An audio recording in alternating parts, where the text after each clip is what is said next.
प्रश्नावली 9.1 का प्रश्न संख्या 2 देखते हैं क्या है। एक समलंब का क्षेत्रफल 34 सेंटीमीटर स्क्वायर है, उसकी ऊंचाई 4 सेंटीमीटर है। समानांतर भुजाओं में से एक की 10 सेंटीमीटर लंबाई है, तो दूसरी समानांतर भुजा की लंबाई ज्ञात करनी है। अब प्रश्न के अंदर क्या दिया है सबसे पहले वो समझो। हमें एक समलंब दे रखा है जिसका क्षेत्रफल 34 सेंटीमीटर स्क्वायर है, दो समानांतर भुजाओं की दूरी 4 सेंटीमीटर है, एक समानांतर भुजा 10 सेंटीमीटर है, तो इन सब की मदद से हमें दूसरी समानांतर भुजा ज्ञात करनी है। तो सबसे पहले क्या लिखेंगे, जो भी चीज हमें दे रखी है वो लिख दो। पहले दे रखा है हमें समलंब का क्षेत्रफल, तो लिखेंगे यहां पे समलंब का क्षेत्रफल। समलंब का क्षेत्रफल कितना दे रखा है, बराबर है 34 सेंटीमीटर स्क्वायर या फिर 34 वर्ग सेंटीमीटर। इसकी ऊंचाई 4 सेंटीमीटर दे रखी है। ऊंचाई का मतलब दोनों समानांतर भुजाओं के बीच की दूरी, तो यहां पे ऊंचाई क्या आ गई हमारी, ऊंचाई जिसको हम h से लिखते हैं, बराबर है कितनी है 4 सेंटीमीटर। समानांतर भुजाओं में से एक की लंबाई 10 सेंटीमीटर है, तो यहां पे क्या लिख लेते हैं, इसको पहली भुजा मान लेते हैं।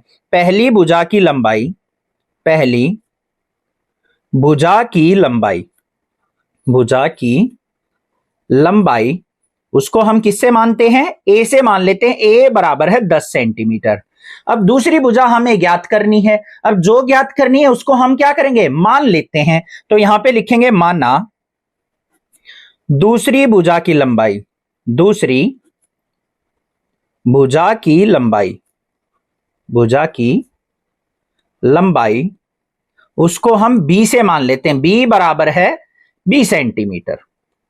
ये हमने क्या मान ली, 20 सेंटीमीटर मान ली। अब भाई यहां पे हम क्या लगाएंगे, समलंब के क्षेत्रफल का सूत्र लगा लेंगे। तो क्या होता है, समलंब का क्षेत्रफल, का क्षेत्रफल सूत्र जरूर लिखेंगे हर एक सवाल के अंदर।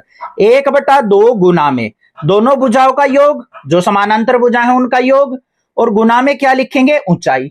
अब इनके मान को यहां पे रख देते हैं बस। तो यहां पे ध्यान से देखो, समलंब का क्षेत्रफल कितना दे रखा है 34, बराबर है 1/2 गुना में पहली भुजा क्या है 10, दूसरी भुजा हमने क्या मानी है b, गुना में ऊंचाई कितनी है 4।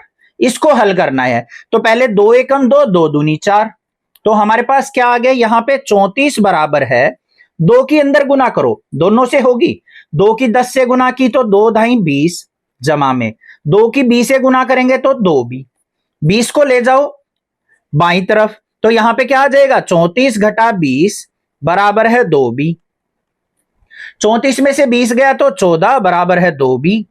अब 2 यहां पे गुना में है, बाईं तरफ जाएगा तो क्या हो जाएगा, ये भाग में हो जाएगा। तो यहां पे क्या आ जाएगा 14 भाग में 2 बराबर है b। 2 से भाग करेंगे 2 सते 14, तो b बराबर है क्या आ गया 7 सेंटीमीटर। तो दूसरी भुजा की लंबाई कितनी आ गई हमारी 7 सेंटीमीटर। ये क्या आ गया उत्तर। समझ में आ गया, चैनल को जरूर सब्सक्राइब करना।